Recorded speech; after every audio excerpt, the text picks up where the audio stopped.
Greetings of peace. Welcome to the Dean Show. I'm Eddie, your host, and if you haven't subscribed, subscribe right now. We have an exciting show for you as always. Did you know that for centuries, Jews and Muslims lived together in peace? Now, I know many of you have been taught otherwise, or some people have actually been brainwashed to believe otherwise, but we have a chief rabbi of 30 years here in the Dean Show to give us the facts, not fiction, of the beautiful relationship that Jews and Muslims had and to this day are working together for good against a force that has hijacked Judaism and is hiding behind it and is tyrannically oppressing a certain group of people out there. We're going to be talking about this. Again, facts, not fiction, here on the Dean Show. Don't go anywhere. Very exciting show with my next guest. I'll be right back. This is the Dean Show.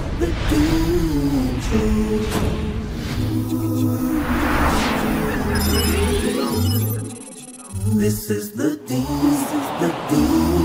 Show. This is the Dean Show. This is the Dean Show. This is the Dean Show. This is the Dean Show. This is the Dean Show. This is the Dean Show. How are you doing, Rabbi Weiss? How are you? How are you? Thank God. Alhamdulillah. Bless the Almighty. Alhamdulillah. Thank God. That's Yes. right. Greetings of peace. Thank you for being with us here on the Dean Show. And you heard me open the show. Time is short, but the Dean Show is out there clearing misconceptions, helping to enlighten the minds. And one of the myths that many people have nowadays is that Muslims, Muslims and Jews, there was never any kind of collaboration, any goodness, that Jews, were persecuted by Muslims. They didn't live together in peace, you know what I mean? And that's why this state had to come into existence to protect the Jewish people. What do you have to say about this? There's such a crucial issue. It's I pray to the Almighty first that He should bestow upon me His truth, His wisdom, that I may be worthy of conveying His message, and so sanctify His name and bring peace to the world. Amen. And in such a short time to be able to express all the issues here, to explain all the issues here will be very hard, but we'll try with God's help just to at least shine a light on what we're having here. Yeah. It is true, it is a fact that Jews lived and flourished in the Muslim and Arab lands, and anybody who would like to could see for themselves go to Tunisia, Morocco, Iran, Egypt, and Yemen, and all the lands there. And prior to any human rights groups to protect, you can go, you can find the synagogues that were there till recent times, and some of them still exist in Iran. They are there. People are practicing the religion there, the Jewish religion. But till recently, till Zionism came about, Jews flourished as distinctly religious Jewish communities, and they weren't massacred. On the contrary, they went to these Arab and Muslim lands to escape persecution from the Crusades, from the Inquisition, and from many other trials and tribulations, and even World War II. The Arab and Muslim lands opened their hearts, opened their lands, and provided a safe haven and a gracious hospitality for the Jewish people.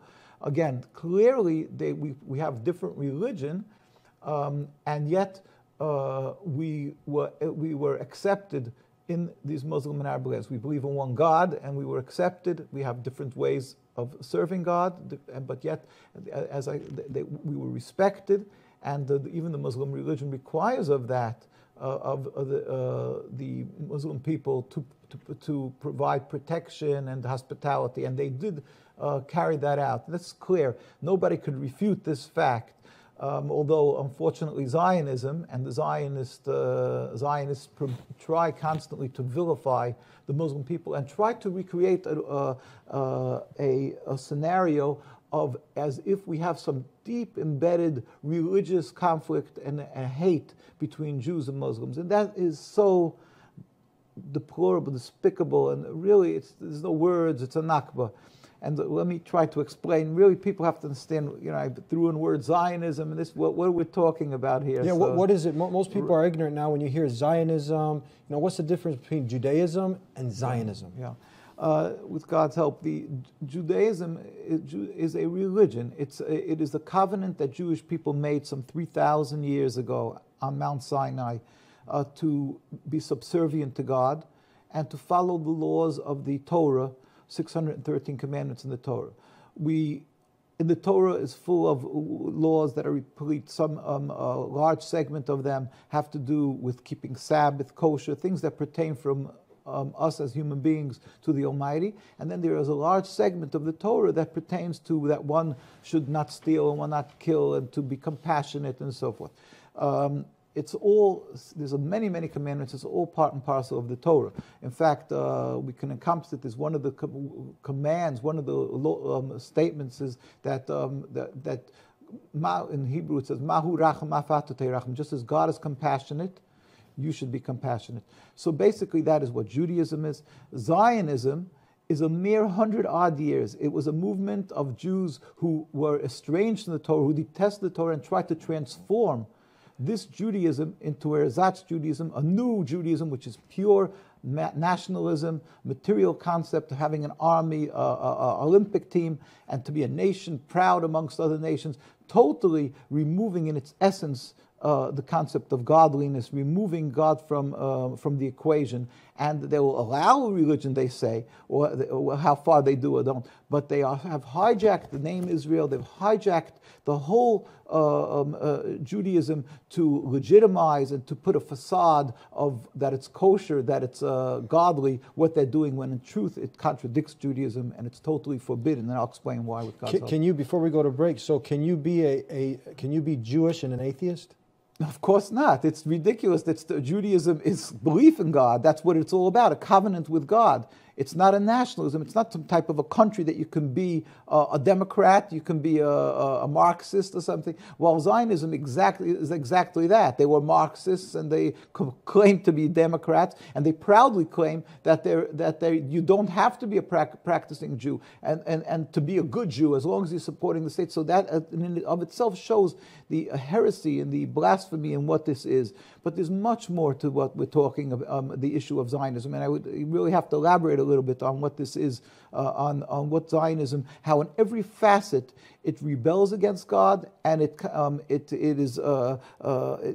is rooted in heresy and non-belief in God, and in doing evil, basically. Before we go to break, just one more thing. It really touched a lot of the hearts when people have heard you say that Jews and Muslims at one point, when they were living before this whole nationalistic, atheistic movement, Zionism, is it safe to say that's what it is, an atheistic, nationalistic movement? Most certainly. Yeah. So now, before that, they were actually babysitting each other's kids. So if you're leaving a kid with someone, your own, flesh and blood, your joy of your heart, this is not your enemy. The most precious possession that a person has. It's what God gave a person. And Jews and Muslims will leave their kids to babysit. They live in the same courtyards. We have many Jews who are alive today, thank God, and they lived in the old courtyards in old Jerusalem. To testify to this. And they could testify this and to this, both from the Arab and Muslim people and the Jewish communities. Yeah. I have many colleagues of that. We're going to take a break. Yeah. Yes. And we're going to talk about a lot more here in the Dean Show with Rabbi Weiss. Don't go anywhere. Misconception: Muslims are terrorists. This is by far the biggest misconception of Islam, given unfairly by stereotyping and the public image that the media gives. Has anyone else noticed how when a specific group of people attack another group of people, it is labeled as a hate crime, but when a Muslim opens fire on anybody, it is quickly regarded as terrorism? Many political dictators and officials or extremist groups use the name of Islam as a strategy to garner followers and attention when many of their practices go against the true basis of Islam. The media has also portrayed Islam as a cult or a club where if you join you become a terrorist, and that is now part of your agenda. However, all over the world people practice Islam in the true form and use it as a way of life. There are many verses in the Quran that go against the idea of terrorism. Some of these verses include: fight the way of Allah, those that fight you, but do not transgress limits, for God does not love transgressors. This basically means do not fight except in self-defense, and even in doing so, do not go beyond defense. Another verse states, if they seek peace, then you seek peace. Which means, do not attack people for no reason or kill innocent people. There is nowhere in Islam, whether it be in the Quran or the teachings of Muhammad, that promotes the killing of innocent people. Please subscribe to The Dean Show. Follow us on our official Facebook and Twitter pages in the links below. Please also help support The Dean Show by making a donation in the link below. Back here on The Dean Show with Rabbi Weiss, rabbi of 30 years, we're talking about clearing up, some of the misconceptions, the myths, and many people, again, we were talking about Zionism, what this actually is. We're clearing up what Judaism is and the difference between the two. Please continue from there. With the help of the Almighty, as I was saying earlier, Judaism is subservience to God and to strictly adhere to the laws of the Torah that God made a covenant with us on Mount Sinai. We must uphold the Torah. That is what Judaism is. Nothing less, nothing more. That's what it is, Judaism. And Zionism is this relatively new movement, because it's 100-odd years, while Judaism is 3,000 years, and what it is, a total transformation into nationalism. And first of all, it's rooted in heresy, in blasphemy. What it states is that we have to take a gun to protect us. Where was God by the Second World War? Although Zionism started before the Second, but they say we have to protect ourselves, and they constantly harp on this issue, in that our only salvation is with the gun, and totally ignoring the fact that with our salvation as a Jew, what a Jew means is to look to God for protection, to understand that God rules the world. But there's much more than that. Judaism clearly states in the prophecies that we were living in the Holy Land. At the time, there was King David, and then King Solomon built a temple. And then there was the prophets, Jeremiah, Ezekiel, Isaiah, all of them, and they kept on warning the Jews that they have to be on this high level of holiness, and if not, they will be expelled from the land. And this happened with the destruction of the temple 2,000-odd years ago. And at that time, King Solomon had wrote in a prophecy in the book called Shir HaShirim, Song of Songs.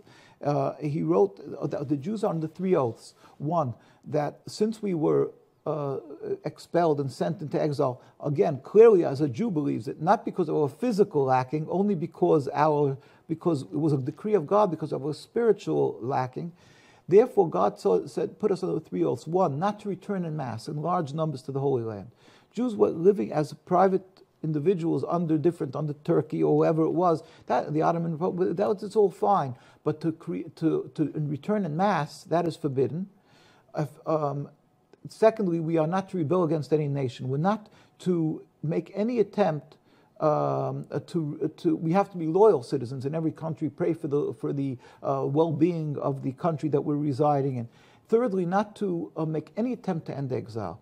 So this Jews respected for 2,000 years. We went through the Inquisition, the Spanish Inquisition. We went through so many trials and tribulations, and yet the Jews had the opportunity. They was rich times, the golden age of Jews. They had money to buy a piece of land, and they didn't, because it is expressly forbidden. Meaning that even if it would have been in a desolate land, uninhabited, Jews respected the fact that we should not buy one piece of land to make Jewish sovereignty. This was respected for 2,000 years. Now the Zionists came and they created a state, ignoring totally and laughing at what the teachings of the Torah, and ridiculing the ones who follow this belief in the Torah, which is pure, the 101 of Judaism. And they said, where was God to protect us? They simply discredit God and the Torah, and therefore they said, we're going to make a state, as supposedly for protection or whatever reason. At the same time, this is not enough, but the fact that they made their state in a land that was inhabited, it wasn't a desolate land, it wasn't an uninhabited land, it was inhabited. That's a myth there. They used to say that mantra was, it was a land without a people without a land. So now they decided to create this state in a land that was inhabited, the majority, the vast majority were Muslim. Then there was a Christian community and there was a Jewish community. All 3 of these communities were anti Zionists, because the Jews were in almost its entirety, they were the religious communities. And this Zionism came from Europe with the backing of Britain and so forth, and they decided to create a state. So it really breached the laws and the commands of God in every facet. Again, we are forbidden to have a state, and on top of that, it's clear the Torah is replete, as I've said, with do not kill, do not steal, and to show the commands that we have to show gratitude for people that have done good to us. And the Muslim countries were the ones, and the Arab countries were the ones who provided a home for Jews. And now to go and vilify these people and claim that they hate Jews and they're anti-Semites and so forth, this is so repugnant by us. It is such a tragedy and humiliation for us, because not only are they creating this state, but they're doing it by vilifying the people that were good to us. So and they're using my name. They've hijacked the name Israel and all our symbols, the menorah, the Star of David, and they put on a facade of religion. They claim it's a Jewish state. They claim it's the state of Israel, and they have these rabbis, so-called rabbis, who they were able to get. There's always a bad apple in a barrel. They were able to get a few. We have tens of thousands of rabbis we've had, especially before the Second World War. And they were able to glean a few for a few dollars or whatever they did, and they were able to get a few, and they used these and made them big, and these people, as a lawyer, would be able to twist the case, a gifted lawyer. So these rabbis, although they know the Torah, some of them don't, but what they do is they simply twisted the Torah. And in the Talmud, in the Torah, it warned us that just as like a Jew is not allowed to eat a worm, it's just like we're not allowed to eat pig. So there's a saying in the Talmud, there's 150 ways to prove that you can eat a worm. Although it's clear in the Torah we're not allowed to. It's a verse in the Torah. In other words, they're trying to say that you can twist anything if you want to twist something. So they've taken these supposed rabbis, they made a rabbinate, a chief rabbi, and it's all a farce and it's a facade. And it's just representing this hypocrisy called the State of Israel, which is totally non-religious. They detest religion. They call it a democracy, not a religion. And so in every facet, this is contradictory to Judaism, and all the rabbinical authorities, with God's help, will show you, especially the chief rabbis of Palestine. Now you said chief rabbi at that time, before this was formed, right. He went to the United Nations, and what did he do? Yes, and we have a book called Traditional Torah Opposition to Zionism. And in 1947, the year before the State of Israel was ratified, and the chief rabbi of Palestine turned to the United Nations. We have all the pictures of it. We have all the, he said, and just one statement, we furthermore, this is Rabbi Dushinsky, the chief rabbi of Palestine, of the Ashkenazi community. And there was the Sephardic rabbis also, and he said, we furthermore wish to express our definite opposition to a Jewish state in any part of Palestine. This was a declaration before the United Nations, July 16, 1947. 4 months later, when they saw they were being ignored, he again turned to he sent a communication to the Secretary General of the United Nations on Lake Success, and he said, the Jewish Orthodox community, called Ayid this God-fearing community, because the others are not that, he said, of Jerusalem comprising 60,000 souls, objects to the plea of including Jerusalem in the Jewish state or its residents becoming automatically citizens of the Jewish state. Our community demands that Jerusalem be an international zone under your protection, with full autonomy, its residents be free citizens. So basically, what's this? We have to go to break. So if somebody wants to Google his name, his name was Rabbi Yosef Tzvi Dushinsky, chief authority of the Jews at that time. He represented the Jewish community, and you can even in the United Nations we have the pictures where he sat with, and it's in the United Nations document. He wasn't the only one. Across the board, we have the rabbis speak out, 130 years of religious Jewish opposition to Zionism, the greatest Torah authorities. Yeah, your grandparents were actually Holocaust survivors. My grandparents were killed in Auschwitz. My father escaped, went to Italy, came to the United States, and he was actually a follower of one of the greatest Torah authorities in Europe. And his name was, they called the Minkacher from a city called Munkach, and Rabbi Shapiro, and he was a great Torah authority, and he was one of the most vociferous against Zionism. But we have many, like the Rabbi Yosef Yisrael Meir Cohen, called the Chavetz Chaim, who wrote, everybody recognized him as the greatest, like one of the greatest codifiers of Jewish laws before the war. And in every community they recognize him. And he said, I'm quoting him, therefore every man, the Zionists are dead limbs of our people, which would cause the entire body to rot. In Omer Ani Masul Melech, paragraph 16. So we're going to take a break, but these are all chief these are all the greatest leaders of the Jewish people. In its entirety, there was you can count on the hand. The Zionists, when they came to be in Europe and in the other communities in Palestine, the Jewish communities threw them out. They totally ostracized them. They didn't. Zionism was not acceptable in any manner, shape, or form in Judaism.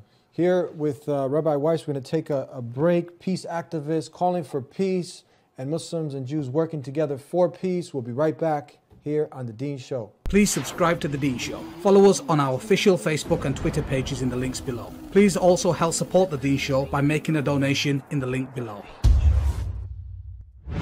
Back here on The Dean Show with Rabbi Weiss. Now, usually when people come out and they say anything, they'll get a backlash and people say, look, you're anti-Semitic, right? Or if even a rabbi such as yourself, and we see right now, we're seeing pictures with, I think there was like 50,000 Jews, many rabbis, you can see the pictures right now coming out, and this is in New York, and they're staunchly against this movement that has been responsible for terrorism and terrifying people, innocent people, children, and whatnot. So what do you say? What do you have to say when someone uses these things, right, these nasty words? Yeah, I'm happy that you brought this up because unfortunately the world thinks that the more Jewish you are, the more religious you are, the more Zionist you are. In fact, it is just the opposite. And anybody, if they will take the effort, they will see that invariably, whether it is in Jerusalem, in Al-Quds, in wherever there is a very religious community, in Stamford Hills in London, which is the most religious Jewish community, or in New York, if you're just across from Manhattan, it's called Williamsburg, Brooklyn. And I can go on and on. Wherever around the world, the more religious, the more anti-Zionist, because as I've explained, Zionism is totally contradictory. It's really antithetical to Jews. It just, the two cannot meet. It's impossible. Judaism's subservience to God. Zionism is rebelling against God in every facet. Now, the Zionists, being that they don't have the godly fear of God and this morals given by God of how one should live his life. Therefore, they have no compunctions with using the Judaism as a facade and a stick to intimidate others. That they wave the Bible and they use this emotional music. Oh, we were 2,000 years in exile and now we finally got back the land. We're a continuation of King David. And to us, we could vomit from this, listening to this, because it's so despicable. Because everybody, if you would just follow their lives, the whole state of Israel is breaches all the 10 commandments and everything of the Torah. They don't they desecrate the Sabbath. They have non-kosher foods, that they have pigs and everything. They dig up graves for archaeological purposes. And I go on and on. They do forced autopsies. But not only that, they brutally beat the Jews who are religious Jews. They detest religious Jews. I just say a statement. Theodor Herzl, in traditional Torah opposition to Zionism, Theodor Herzl wrote that the solution, and I have this in this. We have some of their statements. He said, I'll quote him in his own diary. The way to solve the problem of anti-Semitism is to speak to the head priest of Vienna, to get an appointment with the Pope to make a mass conversion of all the Jews of Austria to Catholicism. That was his solution. It should be done on a Sunday in the middle of the day with music and pride publicly. We are the last generation that held on to the faith of our forefathers. Jews gave their lives for their religion throughout the history. And here he says, we'll just drop it with music and pride. And he himself carried out he had one son, and he announced publicly that he's not circumcising his son, the thing that Jews gave their lives for. There was one, Zev Jabotinsky, also one of the fathers of the Irgun, Elechi. There was a prime minister called Begin. He was his mentor. Everybody knows him who follows Zionism. And he wrote in an article in 1919 in Palestine. What book is this now again? This is, again, a traditional Torah opposition to Zionism. It's historic documents on nkusa.org. You can find NKUSA. That's your website. That's our website. You can find it. And he wrote openly in a newspaper called the Chadash's Haaretz, that means the news of the land, 1919, in the national home we will announce that those Jews who have on themselves the rust of exile and they refuse to shave off their beards and earlocks, payas it's called, will be second-class citizens and will not have the right to vote. Now, imagine that. If an Arab person would say this, a Muslim country would say that, the Zionists would be all over them and say, how dare you do it? And they're the protectors of the Jewish people around the world. This is their hypocrisy, what they are. But not only that, the Jewish people, we're never militant. We're not armed. We don't carry arms.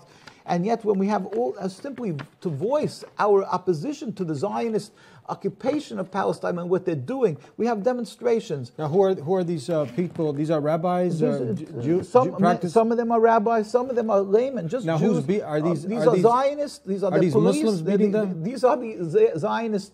They're police. They're soldiers. So Zionists are beating them. They're brutally beating them. We have reams and reams of pictures that can go to our site, NKUSA, and there's links. You can see, we have, as you've mentioned, we have demonstrations that never get covered because of their intimidation around the world that you're anti-Semitic if you oppose them. So newspapers fear the fear of to dare speak up against Zionism or to show any sympathy for the Palestinian cause. Here we have tens of thousands of Jews when Netanyahu came to visit President Obama. We have, as you said, in New York, we have every year we have many times demonstrations. And they're saying tens of thousands of Jews saying that we are against the existence, the mere existence of this rebellion against God called the Zionist State of Israel. We don't accept it. It's unacceptable to God. Not we don't accept it. It's unacceptable because we are Jews. Because we are Jews, we oppose the existence of the State of Israel. We sympathize, we cry with the people of Palestine in their suffering. And what happens in Palestine? This is what happens in Palestine. We get brutally beaten. These are Israeli soldiers. This is what they do day in and day out. We get arrested, we get brutally beaten, our leaders were assassinated. And this is the chief rabbi of Palestine today, but nothing to do, again, with the Zionist rabbinate or their chief rabbi, which is a facade. It's just window dressing, and that they should be able to carry out whatever they need to do, rip up alabaches.